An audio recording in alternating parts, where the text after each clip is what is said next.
What is up, you guys? Today I wanted to go over all of the Stephen King novels I've read so far, which isn't much. It's only been 3, as you guys saw in the thumbnail. The Shining, Salem's Lot, and last but not least, Pet Sematary. Now, I've also read The Monkey from his short story book Skeleton Crew. There was also Let It Bleed, which is another collection of 4 short stories. But today I wanted to focus on the novels. For those who have not read any of these books or Stephen King in general, highly recommend reading his book. I suggest you guys start off with Pet Sematary. This book was just absolutely phenomenal. My favorite book by Stephen King. It was dreadful. It was suspenseful. There's a lot of grief in this book, a lot of emotion in this book. It is scary as well.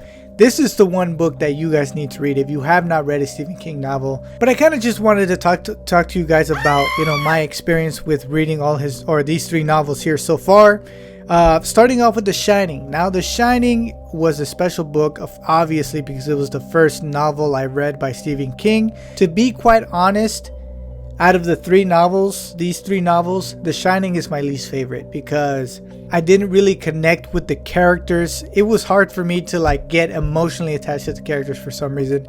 Even the little boy, I forgot his name. To be honest with you guys, I don't really remember much from The Shining other than it wasn't as entertaining as the other 2 books that I've read. Now, I do remember reviewing this book and comparing it to the movie, and I said that the book was far better than the movie, but honestly, looking back, I might have to say that I like the movie more because it's more memorable to me.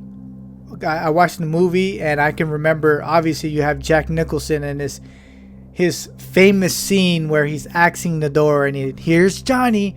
So yeah, The Shining from these 3 is probably my least favorite. The second book I read was Salem's Lot, and funny enough, this is my second favorite book. It's funny, it kind of goes in order. My least favorite, my second favorite, and my all-time favorite Stephen King novel here. But Salem's Lot. So Salem's Lot had that good small town atmosphere. You get introduced to so many characters, and I feel like because of that, it was hard to get attached to the characters.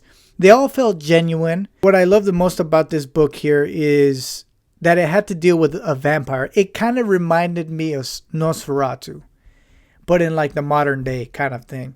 I think something that really caught my attention with this book was the ending. I remember the ending being, it was a bad ending for the characters, but there was a little glimpse of hope at the very end. And I like that about this novel, that it kind of left you with some bit of hope, but it was dreadful at the same time. I don't really remember it, all the details, but I remember it wasn't a good ending for the characters. But yeah, this is definitely my second favorite Stephen King novel. And here we are, Pet Sematary. Like I've said before, my favorite Stephen King novel and probably one of the best horror novels I've read ever. Pet Sematary. The big part about Pet Sematary is the fact that you get so attached to the characters. You get attached to Lois. I kind of was in Lois's shoes the entire book. I felt like I was him.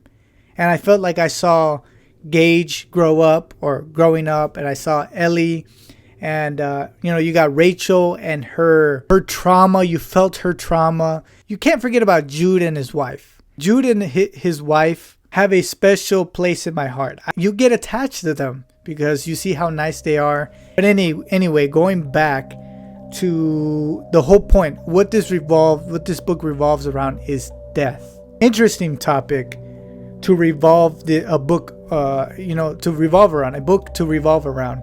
When Gage died, right? When Gage died in this novel, I could not believe it because there was a scene where Lois and Gage are flying a kite, and you feel the love that Lois has for Gage, his son. You feel that love. It's a really emotional scene. It's a happy scene. And then next you realize, or you're told that Gage or you read that Gage dies, and he dies a horrific way, and you can feel the grief of Lois. You can feel every emotion in this book. At least I did. I felt every emotion. I think the ultimate lesson of this book is, like it says right here, sometimes death is better. Death is a natural part of life, and we have to accept it no matter how difficult it is.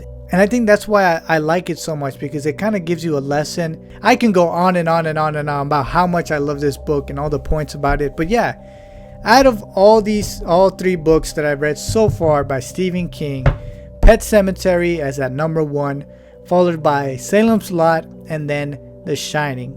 Now, what book am I going to read next? I've gotten a few comments on a short I made about Pet Sematary versus, book versus movie or book versus film of Pet Sematary. And someone mentioned Misery. I need to give myself some time, read shorter books before I read another big Stephen King novel that's going to take me a while. But there's also the movie, and it looks interesting. So that's definitely the next book I'm going to read for my Stephen King journey. Let me know what you guys think. Do you guys agree? Do you guys think that Pet Sematary is the best horror novel Stephen King wrote? Is there a better one? Do you guys think The Shining was the best or Salem's Lot the best? Let me know in the comments down below. But that is it. Thank you guys so much for watching. I'll see you guys next time.